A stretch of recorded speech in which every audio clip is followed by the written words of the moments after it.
Good afternoon, everyone. Welcome to the Tuesday, April 19th edition of the MMAOB Daily Podcast. I'm your host, as always, Adam Martin. I'm joined by my co-host here Monday and Tuesdays on the MMAOB Daily Podcast. It's Big Marcel. What's going on, man? No, I can't keep quiet again like yesterday, All good, man. So actually, my mother was like earlier today, she's like, what was happening with you and Adam in the podcast? I was like, what are you talking about? And she was like, in the beginning, when you didn't reply to him. I was like, why do you even look at that? She saw it? She watches it? The first 5 minutes normally. So I'm really? What's up, Marcel's mom? What's her name? My name? Her name. Her name, Ian. Eid? Ian. Yeah. Ian. Nice to talk to her. I'm gonna give her a nice shout out there. Got the guys in the chat, Hypes here, Tristan, Joe. What's going on, everyone? Glad you guys are here. Now, I'm looking forward to talking about this card. So, first thing, we do have a replacement fight. We're going to bring it up right off the bat. We'll talk about this fight first. Okay, so actually, let me just talk about overview quickly. UFC Vegas 52 preview. We're going to break down the whole card. We're still waiting on an opponent for Preston Parsons. So I don't know, Marcel. You have any info at all you can give us? He'll get an opponent for sure, but there's nothing being decided yet. But they have an opponent for him, so I expect something in the upcoming few hours. Let's hope. Yeah, no doubt. And I got Tristan in the chat. He's asking if we're going to do like PFL and Bellator today. We'll talk about them briefly. There's so much MMA this weekend, guys. It's insane. UFC, LFA, PFL, PFL. Bellator's got 2 cards. Fury fight championship. It's just crazy. It's an insane week, Marcel. And Tyson Fury's fighting too in boxing, so it's insane. Glid says hi to Marcel's mom. Yep. Anyways, so the other fight that we'll just talk about this now. So we're gonna break down all the fights. Now we don't have odds for this fight, but this fight's I believe it's official now. Chase Sherman's coming back to the UFC. He was cut, but he got re-signed, and Chase Sherman's going to be fighting Alexandr Romanov on short notice here, guys. So we'll start that off. We'll start off with the podcast today with that fight because we don't have odds for it. But I think it's fair to say, Marcel, that he's going to be at least minus 1,000. Yeah, I could see it being even more. Like it could. Honestly, guys, you might see like one of the biggest lines in UFC history in this fight. Like I think he's going to be an absolutely gigantic favorite. And Dean Barry, we're going to talk about in a few minutes. He's also a huge favorite. I think that it's possible Sherman's going to be even a bigger underdog than Mike Jackson is in that fight. So, like I said, Marcel, I think it's probably going to be like minus 1,000. What do you think, man? I'm sure you're going to pick Romanov, right? Bro, honestly, if Romanov doesn't finish him, it looks bad on him. You know what I mean? So, dude, Sherman, if he's on the ground, he will be helpless, I think, against Romanov. Romanov definitely going to try to get it to the ground. Yeah. Dude, let's be really honest, man. If Romanov doesn't win this, like I said earlier, I'd be super shocked, man. This would be a huge upset, in my opinion. So, yeah, I would say Romanov by everything he wants, pretty much. He can knock him out in the first round, second round. He can submit him. He's no disrespect to Sherman, but Romanov is better everywhere than Sherman. So Romanov should win this one. He will win this fight. I don't even think it's a question. Now the question is like, how does he win? That's what we have to figure out. First round submission. Yeah, for submission. Okay, I think ground and pound, man. I think he just king pawn. Now he did get submitted in his last fight, Sherman. He's got 1 submission loss in his career, 4 knockout losses. Mm-hmm. I just think he gets taken down and beat the hell up for a few minutes, and then probably just gets TKO'd. The referee has to step in and stop the fight. That's what I think happened. And look at Romanov. So he's 6 knockouts, 8 submissions. There's no doubt he finishes this fight. Okay, we're just trying to figure out how. Again, we don't have odds out, guys. We're just guessing right now. But even like first round prop might be worth it, or second round even too. That's the question. Like maybe Sherman could be tough enough to get to the second round, possibly. You might see better value on the second round prop. So I'm just saying it's possible because you never know. Like maybe he just controls him for the first round. Again, there's no doubt Romanov wins, but I just wish we had lines for it. He's going to win the fight, though, guys. And like Marcel said, the submission is very possible. Chase just really quick tapped against Collier in his last fight. Marcel, it was a pretty quick tap. But I think he ground and pounds the man. So that's my pick, first round ground and pound. I'm just saying, like, take a look at the props that come out because second round could also happen, too. I would say first or second round. But yeah, he definitely wins. I'm actually not cool with this matchup at all, man. I think it doesn't make sense. I'm happy they get Romanov a fight, because he was already in Vegas. But man, Guida really didn't come up with something better, because I did hear yesterday some rumblings that Waldo Cordes Acosta was maybe in the running for this fight. I would have loved that, to be really honest with you. I'm glad that guy didn't take the fight because he's going to have a good career. And I think his management did him a solid by saying, you know what, I understand. Pass on it for now because it's a horrible matchup. You probably would have lost and taken down. That guy's going to be good, I think. He just needs even if he fights another time in LFA, they're going to eventually sign him. So I think that for him, it was a good call not to take it. At that point, I don't think anyone wanted to fight Romanov on short notice, so they had to take someone that would accept the fight, and they circle back to a guy that was just released, I believe, a few months ago in Chase Sherman. So it's kind of yeah, go ahead. You saw that thing that that Andy, a guy named Andy, posted on Twitter. I'm sending it now to you, private message. You should really check it. It's so hilarious. Okay, I'll check it right now. Send it to me. I send it to you. Oh, that's hilarious. That's so funny. That's so funny. Oh yeah. Okay, so Cole Shelton just talked to Chase Sherman, guys. Yeah. I just spoke to Chase Sherman about stepping up on 4 days' notice against Romanov. Chase got a 4-fight deal along with the UFC doubling his pay for taking the fight on short notice. So there you go. Oh, wow. Instead of getting 10-10, he'll get 20-20. I'm just kidding. I actually think he makes a little bit more than that. He's probably making like 25-25, 30-30, something like that, I would say. Because he's had I want to say 8 to 10 fights in the UFC at this point. So anyways, let me get some comments, guys. Sorry? This will be a third run, right? Yeah, right? Well, I mean, he didn't fight between the last time he got cut. Yeah, so. But he was cut. So he was cut. I know. Yeah, he was cut, Dan. He was cut. Let me get these comments, guys. I missed some of them. Worth it says, thanks for the early podcast, boys. Love to see it. Hey, man, we like doing it early in the week too. So I'm glad we got the news of the Sherman thing like an hour ago. At least we had some time to think about it. It's not that it didn't take a brain surgeon to figure out who's going to win this fight. Let's be honest. This is like a no-brainer. It's a no-doubter. Like I said, I think at least minus 1,000. It could be minus 2,000. I would not be surprised, Marcel, if you saw the biggest line UFC history in this fight, which I believe at this point, I want to say it was Dobson against. That's what I want to say. Agapova, right? That's what I think it is too. I think it is still. So, and I don't think this Sherman's going to get the upset here. Much for sure. Yeah, he'll get another fight. KO or something first. I think for sure. But I'm just saying, you could take a look at second round too. Okay, because when the props come out, you're probably going to have to lay juice on first round. It'd probably be minus 200. Yeah. That's what everyone thinks is going to happen. So that has a good chance of hitting. Let's be honest, but it could be second round, and that could be plus 300. Remember when Hamza fought Burns, right? Everyone thought first round they're all taking, there's basically even money, and then the decision prop is plus 500. So sometimes you got to look at those props. That's all I'm saying. I don't think this fight goes to decision though. I'd be surprised. Ground and pound. That's what I think. Forearm choke possibly. Yeah, Sherman would tap out from that too. I think. Cloud, finally able to catch you guys live. What's good, fellas? Hey, man, what's going on? Glad to have you here in the chat, dude. That's awesome. For sure. I think it'll be this. I think you have to basically decide what you're going to do. You're going to take either the TKO or the sub. They'll probably both be even money, slightly plus money. You have to kind of decide which one you're going to take. Marcel's going submission. I'm going TKO, ground and pound. I agree. He'll take this. He'll probably get this fight, Sherman, and he'll get one more against Jared Vandera. They could do that fight next. You know what I mean? Something like that, Marcel. The winner of Alan Bordeaux against Josh Parisian. Harry Hunsucker, someone like that. Is he or is Hunsucker cut? Is he still in the roster or cut? I think he's cut as well. All these cuts.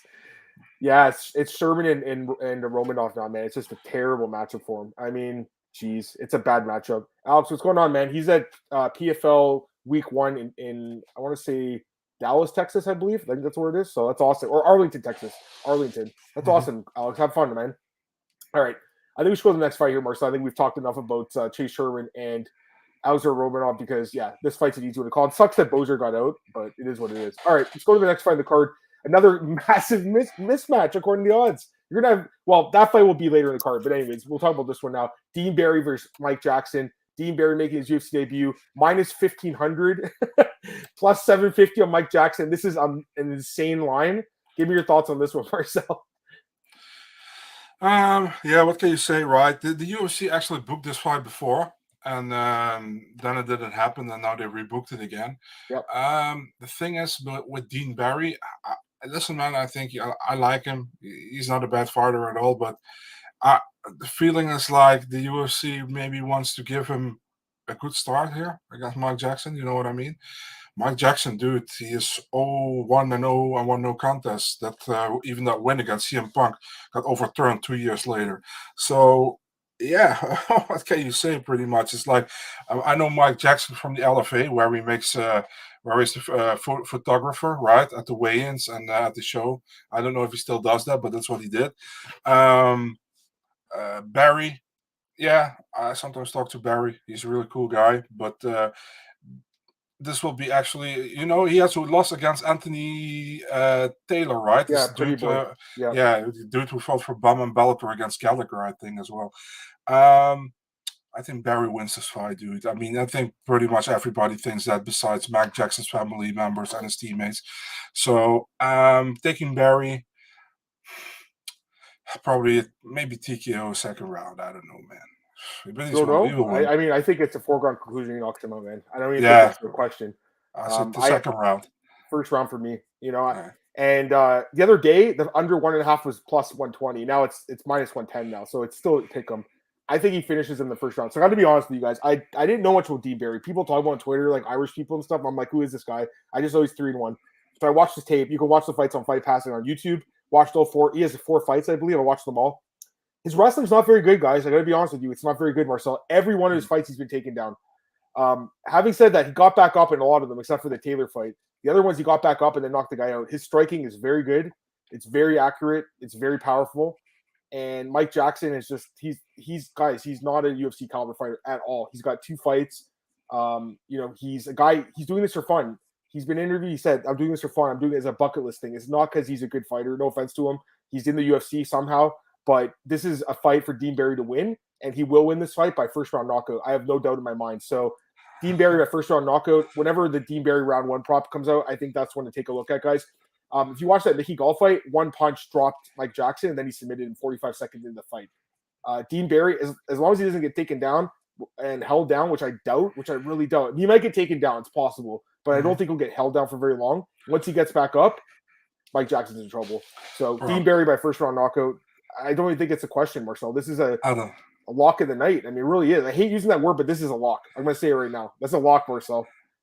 I remember when the UFC announced Mickey Gall against they said Mickey Gall against Michael Jackson. So they said, yeah, I remember that. And then, that was hilarious. Then everybody took the wrong picture from a Michael Jackson, another MMA fighter, and nobody was, and people were like, "Who is this guy?" And then it was Mike Jackson, and then everybody knew, "Oh, it's that Mike Jackson." Okay, yeah, really weird back then. Is it a UFC level fight? I don't think so, man. Not at all. I mean, Dean Barry. Here's the thing: he's a really good striker. I'll say that. After just watching him the other day, he's a good striker, man. But I don't think the wrestling's very good at all. Sorry, and he has got also, 5 fights, not 4. I should. Also, the fight will be at 170, right? And he wants to go back to 145 after this fight. So no, 155. 155. Oh, I thought 155. He's never fought there before. I don't think. Okay. He's fought a few times at 155. Yeah. But yeah, I mean, he's got power. I mean, but the thing is, honestly, guys, like the guys he's fought, the one guy in UAE Warrior, which wasn't too bad, but the guy he just fought in Titan was such a joke. The guy's 6-30. He got knocked out in like maybe 30 seconds, 21 seconds. It was a complete joke of a fight. Dude died for his legs and couldn't get the takedown. He just got pounded out. It was really sad to see. This Drew Lipton guy, he's a complete scrub. Jackson's UFC because he trains with Mick Maynard. It's true. I mean, so Mick Maynard used to be the I think he used to own LFA. It used to be called Legacy Fighting Championship. Now it's LFA because it merged with RFA. So I think Mick used to be the owner. He was the matchmaker, everything. And Mike was the photographer for LFA. So that's kind of how he got in the UFC, I think, in the first place. Mm-hmm. He made sense to fight CM Punk, I think, Marcel, because that fight was a complete joke. CM Punk was the worst fighter in UFC history, in my opinion. The guy had no business being in the octagon. I just think, and Mike Jackson, too. I mean, at least Mike's got experience in combat sports. CM Punk, yeah, he's got pro wrestling, but I'm just saying, like, there's so many people, Marcel, that work their whole life to get to the UFC that don't get that opportunity. Yeah. And then a guy like that only did because he's rich, basically famous. That's kind of a joke, in my opinion. I thought that guy was a horrible fighter. I used to, really ride him hard. He ended up blocking me on Twitter because he didn't like me saying he's not a real fighter, and he's not a real fighter. CM Punk, sorry, but he's not. I know he fought in the UFC, but that's only because he's rich and has connections. He had no business being there, Marcel. I'm just saying, Jay Ellis has more of a right to be in the UFC than this guy. All right, I'm going to say that right now. Jay Ellis should have been in the UFC before. Jay Ellis reference, guys. That's a Jay Ellis. If they were bringing him back, he could fight Jay Ellis. They could do that fight. Maybe Jay will win by rear naked choke himself. Anyways, let's go to the next fight here, guys. Marcin Prachnio versus Philipe Lins. Odds for this one pretty tight. Minus 115 Prachnio, minus 105 Lins. So basically a pick 'em here, Marcel. Very, very tight odds. What's your thoughts on this one, my friend? Yeah, Philippe Lins, what can we say about him? Pulls out a lot of fights. Had 2 fights so far in the UFC, lost 2. And I think he gets $75,000 plus 75 for his Yeah. fights. So Ali he's got him kind a of, good contract because he, yeah, coming from PFL. Yeah. yeah, he is a former PFL champion. But he hasn't showed it at all in the UFC so far, man. Looked very flat. And now it's at light heavyweight, right? This is his light heavyweight debut, I think. He's fighting Marcin Prachnio. Prachnio won his last 2 fights. Before that, 3 losses. 3 losses, right? And all but knockout, I think. Yeah. Yeah, Marcin has Dutch coaches in his corner. I mean, listen, man, it's very simple. I just can't pick Lins here. You know what I mean? What I've seen from Lins in the UFC so far is really bad, and I think you all agree with me on that. And I got to say, Prachnio, he started very bad as well, but at least he won his last 2 fights. The Khalil Roundtree was kind of 50-50, but I scored it for him. And the last one was a good finish. So, yeah, I'm picking Prachnio here, man. I'm going with a decision win there for Marcin Prachnio. I like Prachnio in this fight. I think the line is good too. A pick 'em price. This is a fade on Philippe Lins for me. The guys look absolutely terrible in the UFC. Dropping a weight class now is not going to save him, I don't think, Marcel. The guy's pulled out so many fights recently too. Like he was supposed to fight Ben Rothwell a couple times, OSP, Azamat Mirzakhanov. Now he's going to fight where I guess he thinks he can win. Prachnio, when he came to the UFC, Marcel, with all those knockout losses, I was really surprised they gave him another fight. Then he beat Khalil Roundtree, and I'm like, damn, he just beat a really good striker. And the last fight, I know Ike's not very good, but that body kick he landed was just brutal. The guy's really improved, man. I'm going to say that right now. He's really improved his game. Whereas Lins, I don't think Lins has improved. I think he's gotten worse, Marcel. And, a lot of people have suggested maybe he was on the sauce in PFL. A lot of people have said that. Because the guy in PFL just looked like a completely different fighter, a much more dominant fighter. I think this is the guy that was back in Bellator. He's getting knocked out by, guys that we are, I know Nemkov knocked out, but Kleber Silva, Philippe Lins was minus 400 in that fight, got knocked out. The guy's been knocked out a bunch of times. Boser knocked him out. It's not like Boser knocks out a lot of people either.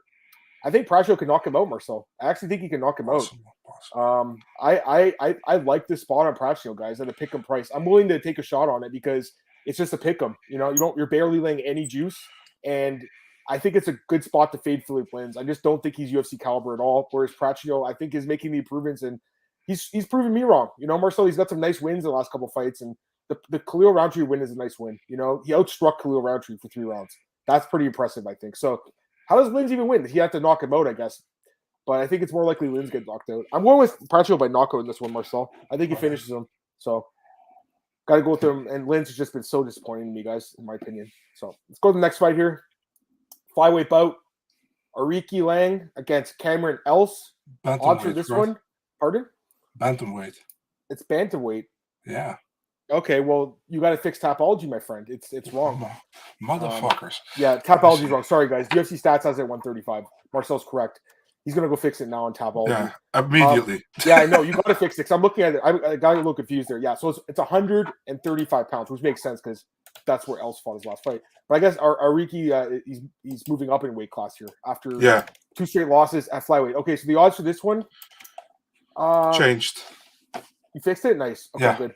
The odds for this one, so minus 235 for Aoriqileng, plus 195 Cameron Else. Give me your thoughts on this one, Marcel. And again, bantamweight bout in this one, guys. Yeah, I don't know if Cameron has a kid, but I hope he calls him someone. Such a bad joke, I know, but I had to make it. Aoriqileng, I gotta be honest, man. I don't think it's 0-2 is as bad as it looks on his record. You know what I mean? Because his fight against Molina was a fight of the night. It was a super fun fight to watch. He had his moments there. Yeah, I think Molina won deservedly, but Aoriqileng had his moments there. Yeah. And if you look at the fight with Jourdain, was a really close fight, which he could have won. It was a close fight, so it looks kind of worse than it actually is. If you look at Cameron Else, he had a super tough UFC debut, right, against Carlo Phillips. Went with him to the second round, but got stopped. Got a win over Paddy Pimblett early in his career. Yeah, man, this is actually very difficult, man. I think both guys are talented. One guy is 28, the other guy is 30. The thing is, do I plus Aoriqileng at 135. You know what I mean? Oh, come on, hold on. By the way, are you sure he's 30? Because UFC stats says he's 30. He's turning 34 next week. So Cameron Else. Oh, okay. It says he's born in 87 on UFC stats. You guys have 91 in Topology, so I'm just letting you know that. I don't know. I'm gonna go by UFC stats on that one. Right? Yeah, I'm gonna check that for sure. You're gonna change that too, eh? A lot of mistakes here. if I'm gonna check it first, and then I'm gonna change it. Thank God we got Marcel, guys. So now I got the feeling I have to go with Aoriqileng, man. I really like what I saw from him in the fights he fought so far, and Cameron Else, I think he's an okay fighter, but I'm slightly favoring Aoriqileng, and I go on the decision win. I just did a little bit more research. Sherdog has him at age 30, but then mixedmartialarts.com has him at 34. So what the hell? I think he's 34, man. I think he is, but I'm gonna look if he has a Facebook. Yeah, go check his. That's a good idea. So we got to figure out how old he is. Yeah, I mean, she took Aoriqileng by decision, I guess. Is that what you said? Yeah. Yeah. I think so too, Marcel, but like I wouldn't bet on this fight. I would stay away from this one, guys. You know, this is an easy pass for me. Aoriqileng has looked okay in the UFC, but he's 0-2. You know, he hasn't won a fight yet. This is a fight he can win. He has a lot more experience than Cameron Else as an MMA fighter, but you know, he's not a great fighter, and he was taken down quite a bit against Corey Durden 5 times in that fight, right? And Cameron Else, he's a decent grappler. He's not great. I didn't know a ton about Cameron Else either, Marcel. I was watching his fights. A bunch of the fights are available to watch online. He's not too bad with submissions. You know, he obviously has that win over Paddy Pimblett, which I guess is probably why he's in the UFC. But other than the submissions, you know, he's not too good, man. And he can easily be finished, I think, too. Doesn't seem to be very tough. He kind of gives up in fights. He's been TKO'd a bunch of times. But he does have a ton of first-round finishes, guys. He has like 10 first-round finishes. So it's possible he could win in the first round. That's why I'm passing on this one myself. I'm going to stay away from it. I think he's a live dog in the first round. And Aoriqileng, you know, he's a pretty tough dude, though. That's the thing, right? That's why I don't know if I could trust that happening. But he has been subbed a couple times. So it's possible, Marcel. I'm going to go with Aoriqileng by decision, Marcel. I think he does get his first win here in the UFC, but it's not confident, guys. This is definitely a potential upset spot, in my opinion. So, and I don't know if you have any thoughts on that, Marcel. No, man. Like I said, I'm kind of 50-50 on it, man. Yeah, it's difficult. The odds are a little off, guys. I'm looking at it right now.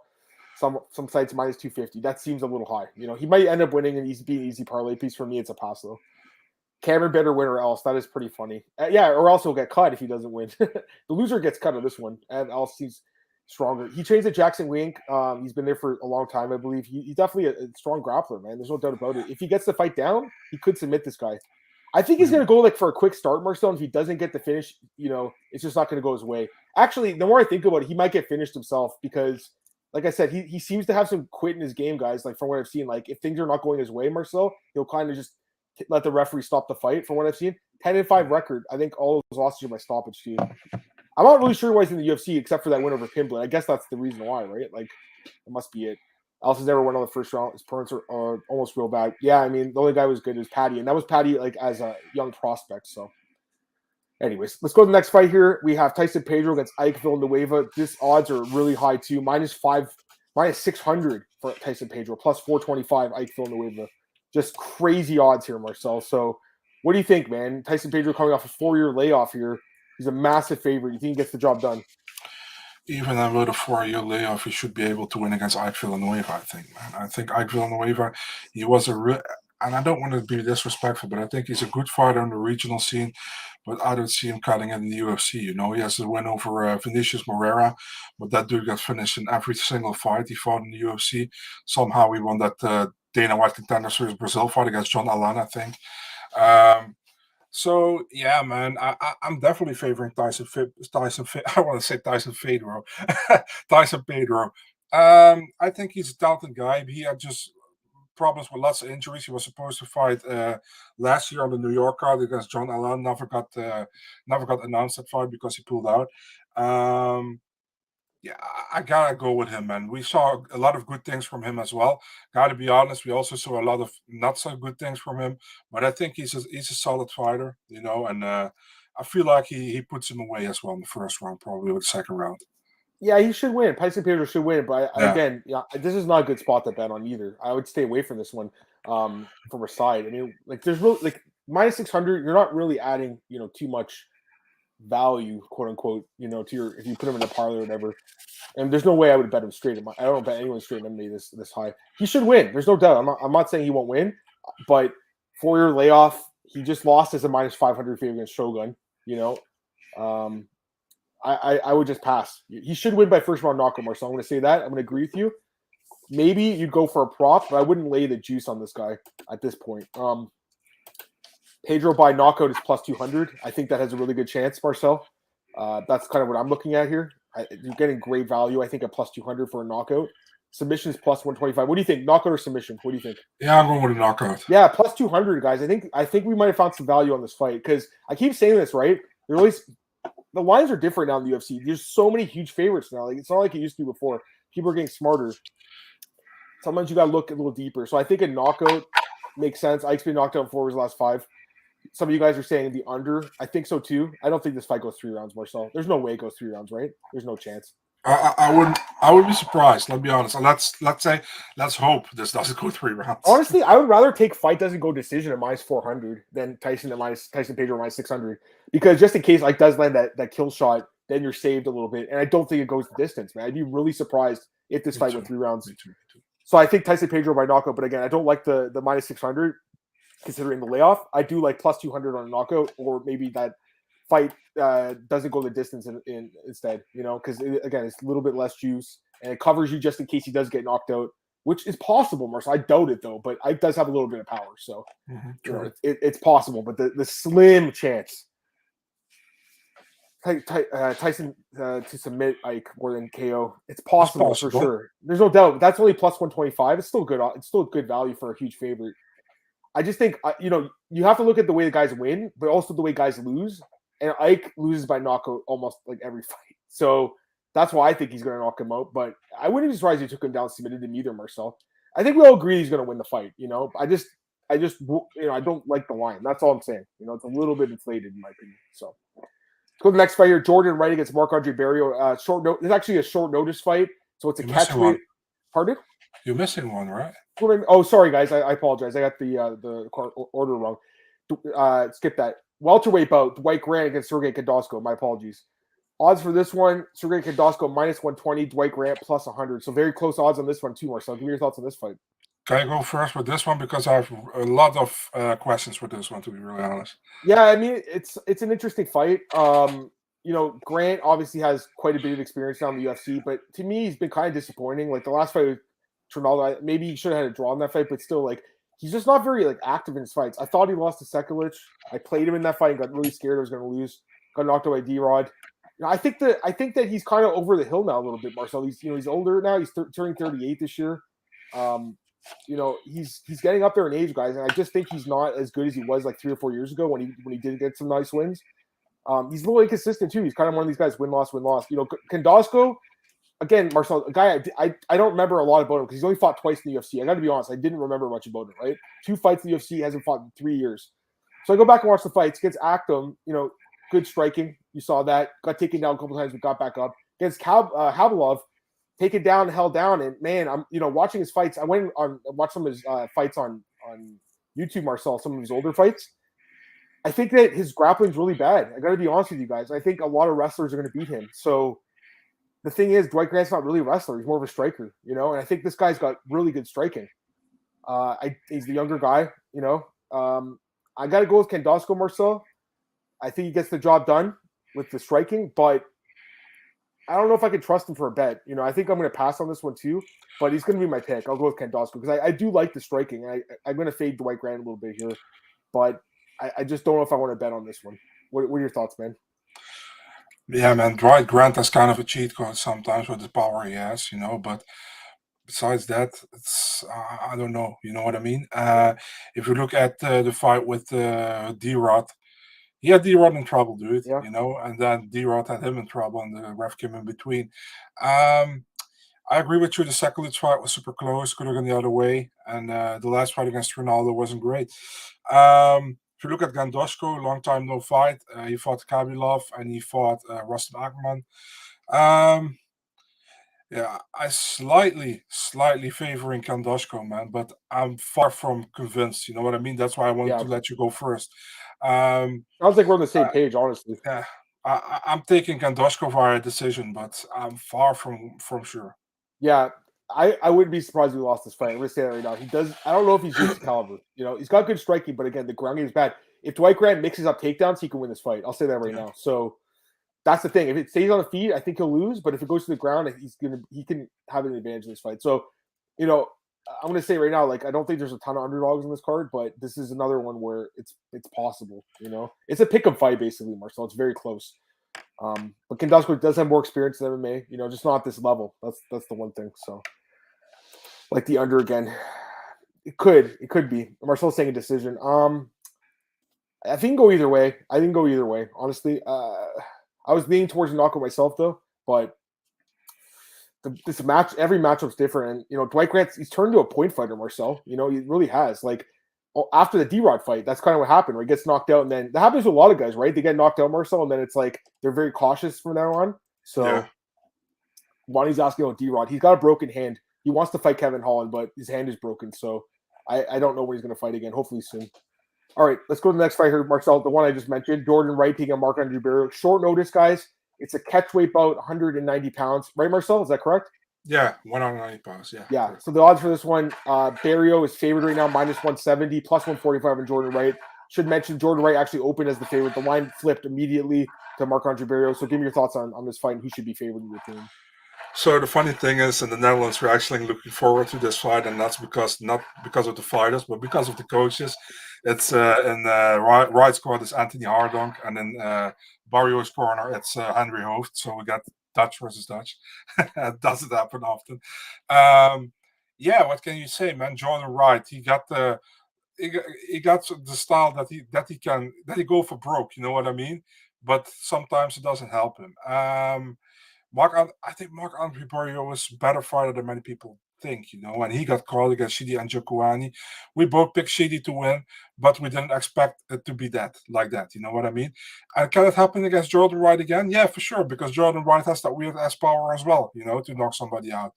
But I feel like Marc-Andre Barriault has learned from this, and I think the fight goes through the full 3 rounds, and I expect Barriault to win a decision here. Barriault by decision. Look at the prop, plus 260. Wow, that's big odds. So if you like that, Marcel, then put a few coins on that. You know, Barriault, he's the better fighter, but he is coming on a short notice here, guys. You know, that's the worry for me. He just came off a brutal knockout loss, a really quick one. The fight didn't play out though, right? He just got caught. Is his chin going a little bit? Maybe, you know. But even if it is, I still think Jourdain Wright's chin is even worse. I gotta be honest with you guys. Like his chin is just really bad. He definitely got power though. You know, he's got some power, Marcel. You've seen. I think this fight ends really fast, Marcel. I think it ends in the first round. All of Jourdain Wright's fights end really quickly from what we've seen.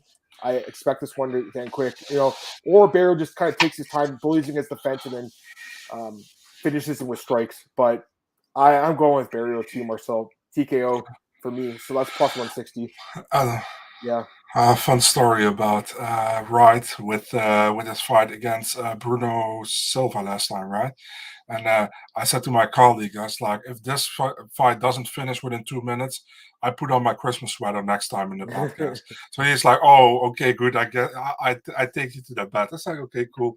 And then the fight got stopped, I think, 1 minute, 20 seconds. And I was like, yeah, for sure, that's good. And he's like, damn you. I was like, do you really think I'm gonna bet something like that if I'm not kind of sure, you know? You know, these guys aren't paid by the hour, and Jourdain Wright is not a guy that gets paid by the hour. I'm looking at the stats right now. He's got either a knockdown, he scored more, or his opponent scored in all of his fights in the UFC and Contender.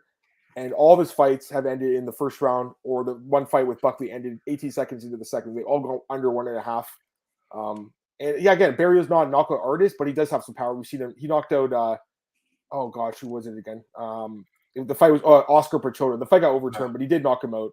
And then he knocked out Abu Azatar too. The third round, it was more ground and pound because of exhaustion, but still, Barriault's a better fighter. He should win. I'm just saying, like, he's coming at short notice. I think the under though, Marcel. I don't think that, you already said decision, man, but I think it goes under. That's plus 130. I don't think this fight goes very long. It's possible. Think it goes long. I agree with Glenn too. You know, he's right. It is a quick return. He just got knocked out very recently against what's his name, Chidi. So, that fight didn't play out though. You know what I mean? If it played out, that could have been a different fight. You never know, right? But he did get KO'd in that fight. Only chin worse than Jourdain, right? Is Cody. Cody Garbrandt, I think you're saying. That's funny. Yeah, and I see you guys talking about the France card. That is happening as well. All right, let's go to the next fight here. That's the last prelim, right? That's it? Yeah, okay. Yeah. Parsons is not it's not known yet who he's gonna fight, so yeah. Yeah, so let's go to the next fight, guys. Lando Vannata against Charles Jourdain. I'm gonna say right now, this is my pick for fight of the night. I think this is gonna be the best fight in the card. Just the way they match up, two guys, high level strikers. It's gonna be a great fight. Whoever wins this fight will be an amazing fight, I think.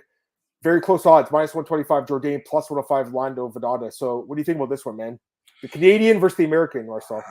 Listen, dude, you are Canadian, but I'm kind of disappointed how you say Charles Jourdain. Okay, I'll say it properly. Charles Jourdain. There we go. Beautiful. It's like I had a friend. I did French immersion for 1 year, and one guy was named Charles. I'm like, hey, Charles. He's like, no. Charles. Like the way he said it, I was like, oh, okay, I got it, man. And he used to call me Le Mec. I was like, what is Le Mec? It means like the man. I was like, okay, I'll take it. Awesome. Like the dude. Yeah. Funny. Anyways, give me your thoughts on the fight. Yeah, it's an amazing fight. It's this one or the next one is my pick for fight in the night. I think listen, man, both guys really are almost never in boring fights. We saw Charles Jourdain and great fights before in the UFC, and man, he had a huge opportunity against Topuria taken away from him right before. So now he's taking on Lando Vannata. Dude, remember Vannata coming into the UFC on short notice against Ferguson? Everybody was like, insane. "What the hell?" That was insane. And he knocked him down twice, I think. Yeah, that was crazy. Yeah, he lost, but he knocked him down twice. And then he had that crazy spinning wheel kick against John McDessie, right? I was there for that one, man. I was in the crowd for that one. Fucking sick. One of the best knockouts I ever saw live. Amazing. Was on the same card as Troy and Swanson, right? Yeah, man. That card was sick. All the cards in Toronto have been so amazing. I can't wait for the one this summer, or fall, I should say. It's going to be amazing. Yeah. Sorry, go ahead. So this is a great fight. The thing is, I think that Jourdain is younger, right? And yeah, Jourdain is younger, and I feel like that he has more gas in the tank than Vannata has. And he can set a high pace. I don't think he has to be too concerned about takedowns. I think Vannata wants to stand as well. Although Vannata maybe mix something in, but I think he will stand as well. So I'm seeing a decision here, and if this fight goes to a decision, for sure will be fight in the night. So Jourdain, I should say, via decision. I think it's going to be an amazing fight too. I see both guys, landing a lot of strikes in this fight, a lot of spinning stuff from Lando, a lot of hard stuff from Jourdain. I see probably a knockdown or two in this fight. I think either guy could get knocked down. I think it's a pretty competitive fight, man. I've been thinking Jourdain was going to win, but the more I think about it, I think Vannata could win this fight too, man, because he is a great striker and it's going to be a fight in the feet. So it wouldn't surprise me if he did win. But I still got to go with Charles Jourdain. I got to go with the Canadian here, Marcel. Listen, I know he's been consistent, right? That's the thing. But man, when he shows up, he is an absolute beast. Dude, how did he not get fight of the night for the Rojo fight? Right? I have no idea. That fight was insane. That was such a crazy fight. That third, Tristan's talking about third round in this chat. His third rounds are always crazy. Against Aoriqileng, that third round was insane. He didn't finish him, but my God, it was crazy. He did get finished by a roast in the third round. It's just like he's been inconsistent though, Marcel. He has been in the UFC. He hasn't strung together 2 wins in a row. His record's 3-3-1. He had that ugly draw against Kulabel. That's a fight he should have won, Marcel. He won that fight, in my opinion. Me too, but the judges didn't think so. Yeah, true. He did get dropped too in that fight. Remember, he got dropped. So he's always in wars. It wouldn't surprise you he got dropped again. I still think that, like you said, he's the younger guy. I think he's just got more momentum right now. Lando's also been really inconsistent. Actually, crazy enough, he hasn't strung together 2 wins in a row either in the UFC, and he also has a draw on his record. This is just great matchup. 2 draws, actually. Yeah, it just makes so much sense. Someone's going to get their first 2-fight win streak unless it's another draw. It could be another draw. I wonder what that is, actually. What's a draw in this fight, man? Because it could be a 10-8 round. It's possible. I wonder what's a draw, plus 5,000 or something? Let me take a look. Plus 8,000. This is the kind of fight that could be a draw. I'll say that because someone could get dropped, get 10-8. They both have draws on the records, Marcel. Yeah. Is it possible? What do you think? Why not? If it's a crazy fight, it can always happen. This could be one that could be a draw. It's not like I'm going to pick a draw, right? I don't do that. No, it's like almost impossible to pick a draw. Like that's insane if you pick a draw. But if there's somebody who will pick the draw, I want to know. Plus 8,000, it's not the worst, shot at a draw because again they both have them in the resumes. They're both guys that could get knocked down, get 10-8 rounds, etc. I'm going to go with Jourdain by decision, Marcel, as well. Yeah, I'm just going to enjoy this fight. I think it's going to be an amazing fight. I think we're all going to really like this fight. Great opener. Yeah, it's just going to be a good fight. He sure did, man. That fight was insane against Ferguson. And that was when Ferguson was like killing everyone too, right? Yeah. That was in a draw. I'm just saying, plus 8,000. I don't think it's worth the worst thing to put like a few bucks on because it's the fight that could be a draw. How often do we call a draw on this podcast, Marcel, or potential of a draw? Not very often. But I'm just saying, like these guys have both been in them in the UFC, so it wouldn't completely shock me because.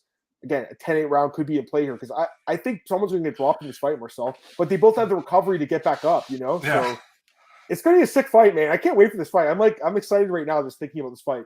Please no one get COVID. Please no one get hurt between now and Saturday. Please, God. We need to watch this fight, man. It's going to be sick.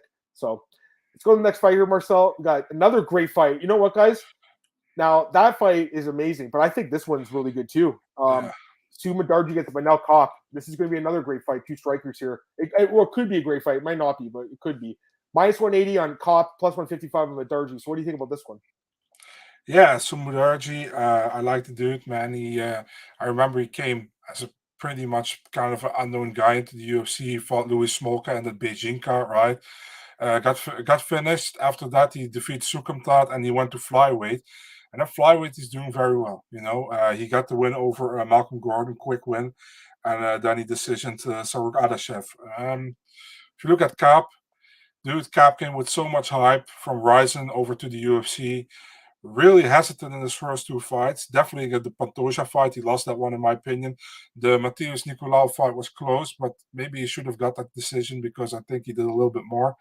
And after that, man, a great flying knee knockout finish over Ode Osborne.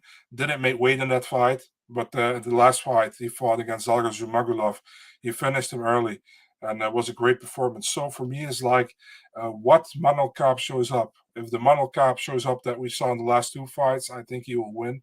If the Manel Kape shows up we saw in the first two fights, he might lose. So both guys have power. But I kind of favor Manel Kape here, man. I think he gets another finish. So I'm taking him via TKO in the second round. Kape's been up and down the UFC, man. I had such high hope for him, right, coming in Ryzen, and I bet on him his first two fights. He lost them both by like really close decisions. It was really disappointing, And then he's picked up 2 wins. He's looked great. So I think he is like more aggressive than he was, which is nice to see. Sumudaerji too. I mean, he had that disappointing loss, right, against Smolka, but he's been really looking good. Yeah. The last fight he didn't look great. I'll say that against Adashev. He should have finished, actually. Yeah, he did. Yeah, that was a little disappointing. I'll be honest, but the guy's super young. He's only 26, and he's training an American top team with like some killers there, obviously. So he can make some significant improvements, man. Kape also, somewhat young. He's not like super old. He's was he 29, Marcel? So or 28. So he's still young too. And I just think again, he's got so much momentum right now with the 2 knockouts. And Sumudaerji, the problem I have with Sumudaerji, he fights once a year, Marcel. He's fought once in 2018, once in 2019, once in 2020, once in 2021, once in 2022. So yeah, I mean, I do think he's getting better in the gym, but like until we see it, it's just hard to know how much better he's gotten. And now, I think, and I don't know if Kape is ranked. Is he ranked? Like, I guess he is ranked. Yeah, yes, one spot below Sumudaerji.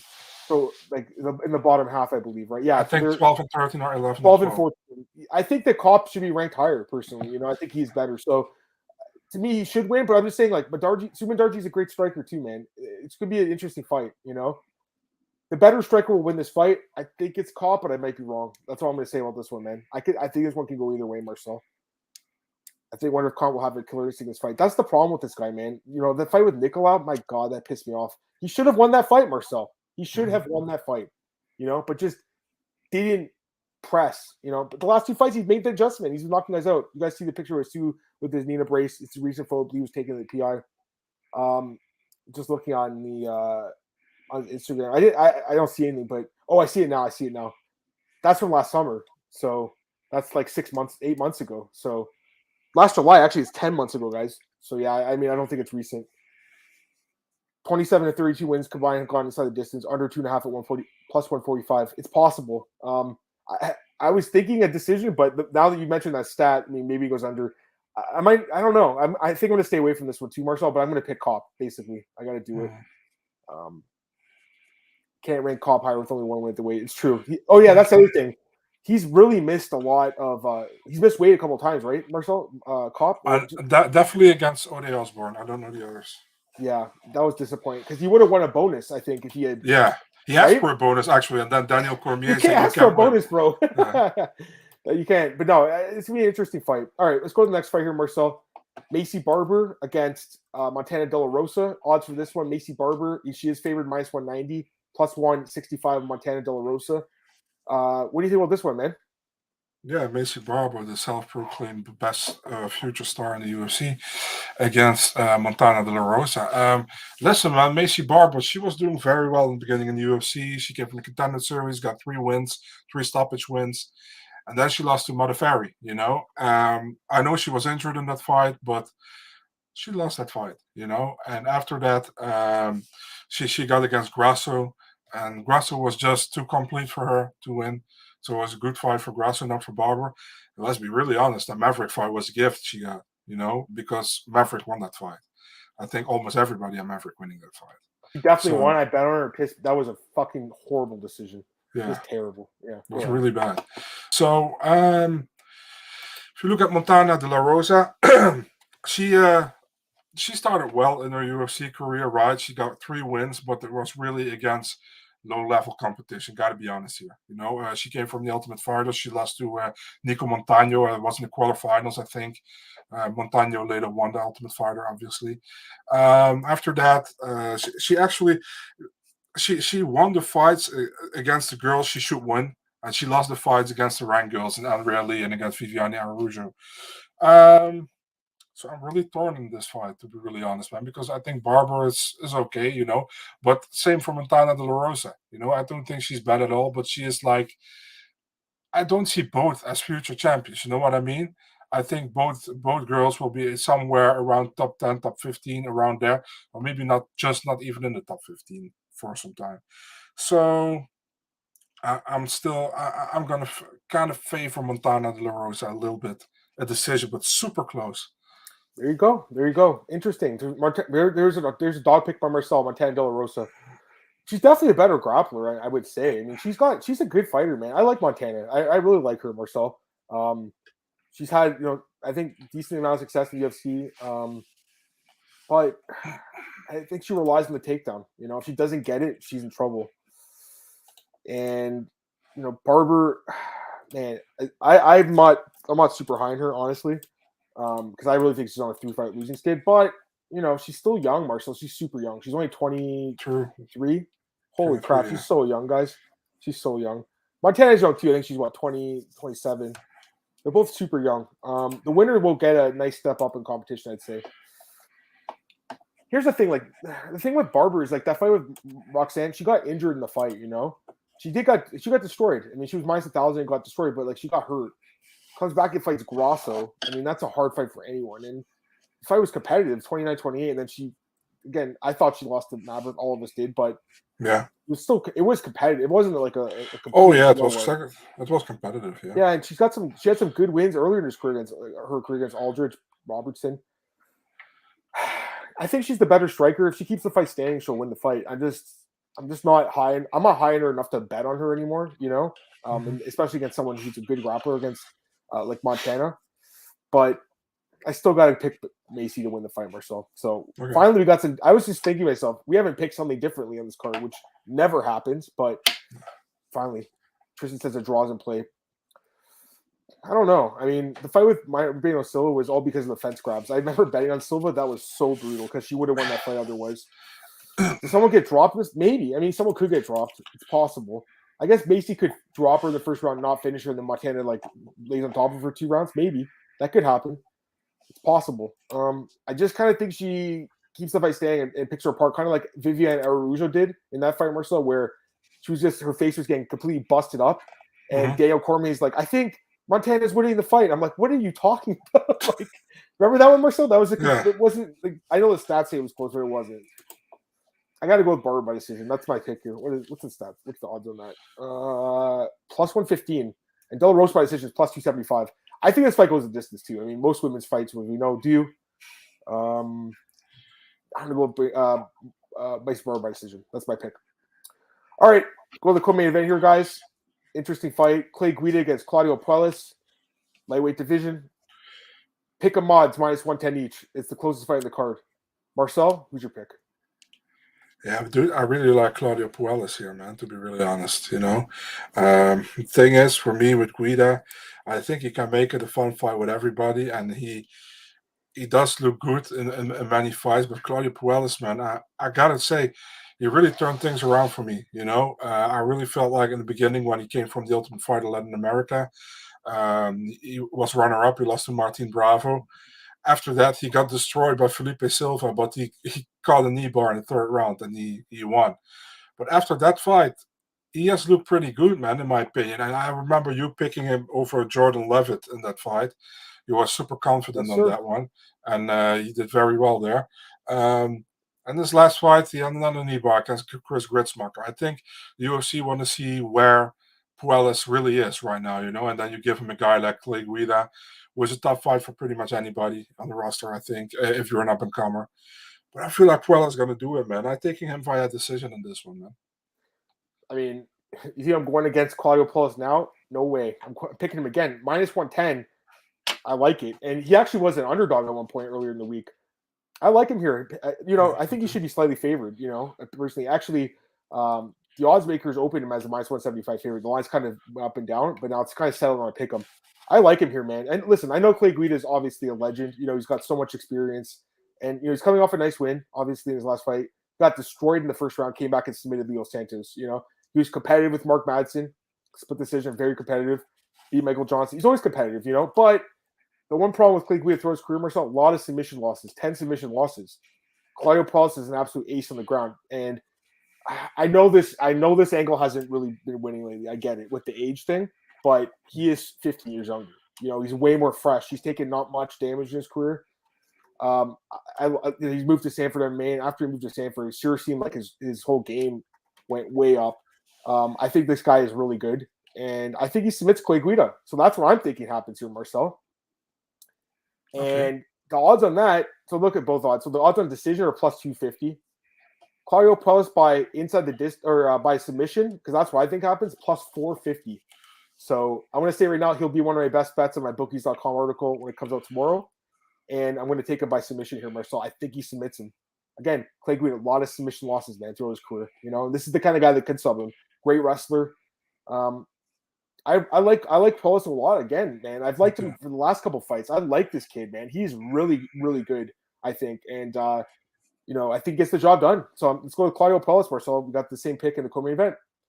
All right, let's go to the last fight here, guys. The main event of the evening. Got there quickly. Amanda Lemos against Jessica Andrade. Andrade is the favorite, minus 185, plus 160 on Amanda Lemos. What do you think about this fight, Marcel? I think it's going to be a great fight, too. I'll say that right now. I mean, two strikers. It should be a fun fight. So what do you think, man? I'm actually pretty convinced of my pick, man, and that has more to do with Amanda Lemos' last fight against Angela Hill. I think she didn't look good there at all, and I think Angela Hill had a very good, do you say that? She had a very good claim to actually get the win there, So let me just, before you break it down, yeah. I agree with you. I also scored for Hill. I went to MMA decisions yesterday. Everyone except for our boy Drake scored it for Hill. Only one media member had it for Lemos. So I completely agree. I think Hill should have won that fight. And I'm not an Angela Hill fan by any means. I by the way, I don't know how I scored that fight back then. I'm actually going. Give me a second. I'm going to look. I want to know for sure. I don't know if I actually scored that fight. No, I normally score it, but sometimes if I get distracted or whatever, I don't give my score because I don't think it's fair. Don't worry. I think most of us picked thought that Hill won. I'm pretty sure we talked about it. Yeah, I didn't give my score. So yeah, I thought Hill won as well, probably. So because I remember me saying after that fight, like, this, in my opinion, the first time Hill really can make a case that she actually won a fight. Yeah, for the robbed. She always complains she's robbed, and really, like, she's not being robbed. They're just close fights that she lost. This is one she probably should have won. Yeah, I agree. So for me, it's like Andrade, I think Andrade walks through her, to be really honest, man. And listen, man, Lemos not a bad fighter, but Andrade, she almost destroys everybody who is not in the top 5. Let's be really honest. And even girls in the top 5 with Chookagian, Calvillo, you know.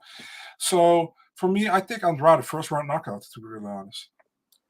I like her too, man. I'm surprised the odds are only minus 180. I mean, I got to be honest, because it's striker for striker, and I think she's the better striker. I know she's got some power. There's no doubt about it. She's got some knockdowns. She's looked good, but you know, after that first round, she kind of doesn't look as good, Marcel. And you know, Andrade, I mean, there's no reason to pick against her. Like she lost to Valentina, she lost to Zhang, and then the Rose fight was close. Another loss.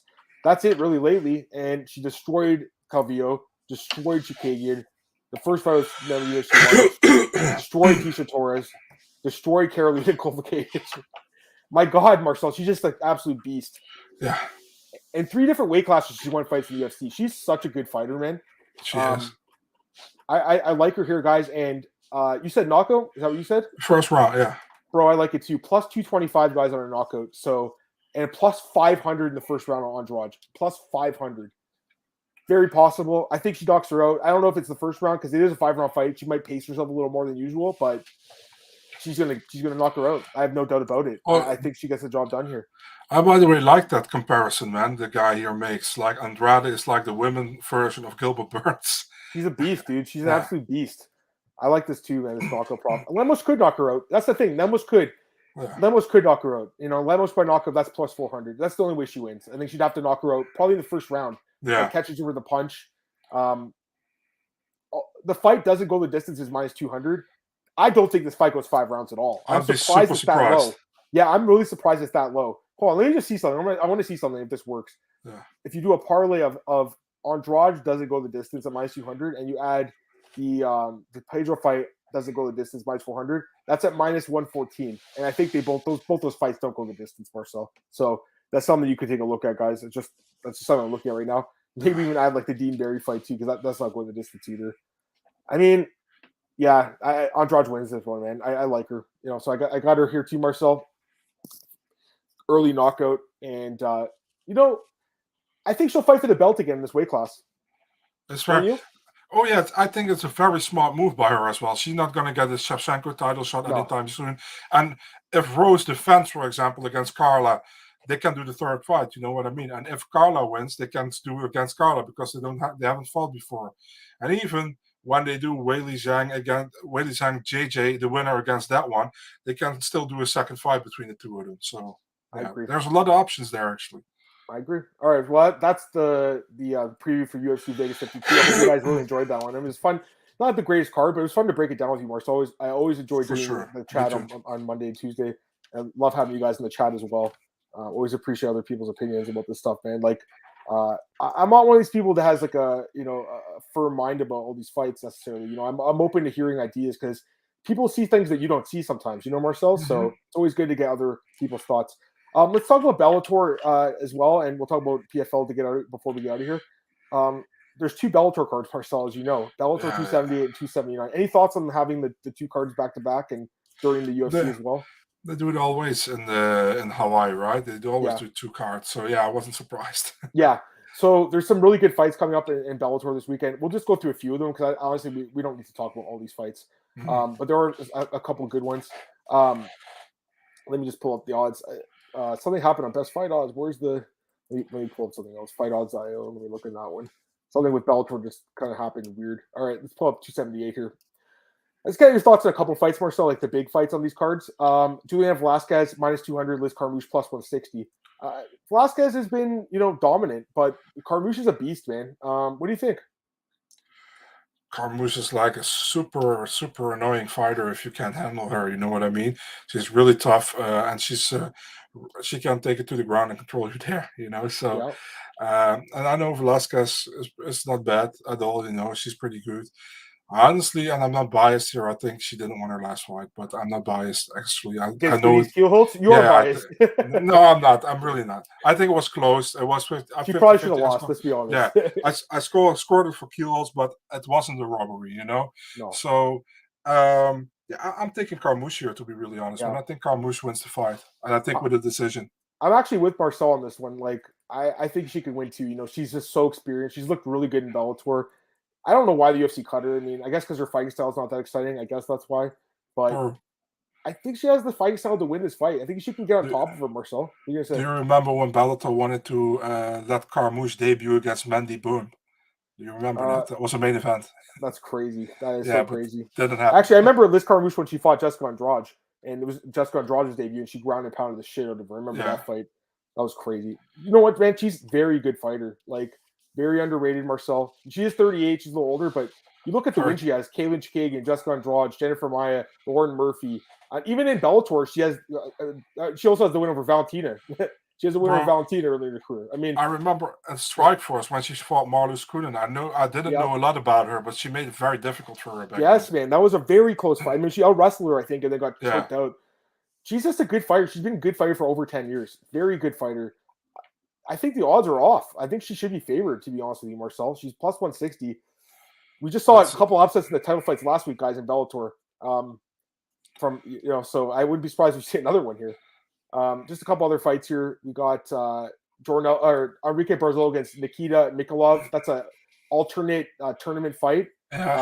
Minus 160 Barzola, and plus 130 on rushing Mikhailov. What do you think? I'm thinking Barzola here, man. I really like the dude. I always liked him in the UFC. He's a super tough wrestler as well, and I think the UFC didn't really dig this style. They cut him way too early. I think he's a good fighter, and I'm taking Enrique Barzola here, and he had a good win in this last one against the former champion. What's his name? Darren Caldwell. Darren Caldwell, good win, man. Honestly, Barzola shouldn't have been cut either. He's the guy who should be in the UFC. He's got wins over guys that are in the UFC right now. Again, his style's not the most exciting necessarily, but that's probably why they cut him. His styles matter, for the matchmakers. Mm-hmm. The other fight, Danny Sabatello against Jordan Lugo. Sabatello minus 210, Lugo plus 170. Danny Sabatello really should be in the tournament, and he beat Brett Johns as a big underdog, and I thought he was going to punch his ticket, but again, not really the most exciting guy, I guess, Marcel. Right? I remember the UFC passing him in because they thought he was a total bore. Huh? I think Danny said that fight was really boring. I think he said that. He wins, So yeah, Lugo's good too, but I think it's going to be too much of the wrestling. That's what I think, Marcel. And by the way, Sabatello trains in the American Top Team with Kyoji Horiguchi, who we're going to talk about in a few minutes. Just a couple other fights in this card. Some UFC veterans like Eric Perez are out of the card. And someone was asking if Grant Neal is the brother of Jeff Neal. I don't know. Is he? I have no idea, man. I'm just looking at his picture. He kind of the face is kind of similar. Maybe he's a brother. Maybe he's a brother, but not a brother. Brother from another mother. Yeah, I don't know. I don't know if he is actually. I don't think he is, man. I could be wrong, but I don't think he is. His face kind of looks similar to Jeff's, though. It's not crazy if they are, But it'd be news to me. I think I would have known this if he was. I don't see anything from Fortis on his Instagram or anything with Jeff, so I don't think. Yeah, I know. And by the way, Glenn's asking if they're smart putting JP Bison and Delezy in the same car. I think that's hilarious. Hopefully they're not in the same dressing room. Dude, that would be fucked up. I know, but the UFC can be really mean sometimes. Okay, and there's some other fights in the card, but we really don't want to. We don't have time to talk about them. We'll go to 279 here quickly. Chris Cyborg is minus 2,000, I think, something like that. Minus, double check here. Yeah, minus 900. Cyborg wins the fight. Yeah, it's this joke fight. It's the last fight in contract. Yeah. I'd like to see her back in the UFC. I don't think it'll happen. But yeah, Blanca's plus 600, by the way, but she's going to get destroyed. They just fought 2 fights ago, and there's no reason this fight will go any differently. Arlen Blanca, she has had some good wins lately. I'll give her that, but she's going to get destroyed. The other 2 fights, interim bantamweight title fight between Juan Archuleta and Rafael Stotts. Stotts is the favorite, minus 250 against Archuleta plus 170. I think this fight is pretty competitive, but Stotts, I think, man, he's really looked great, and only the one lost to Marab Marcel in his whole career. A guy that should be in the UFC. I don't know why he's on the UFC. I got to be honest with you. So I think he'll win this fight because he's boring.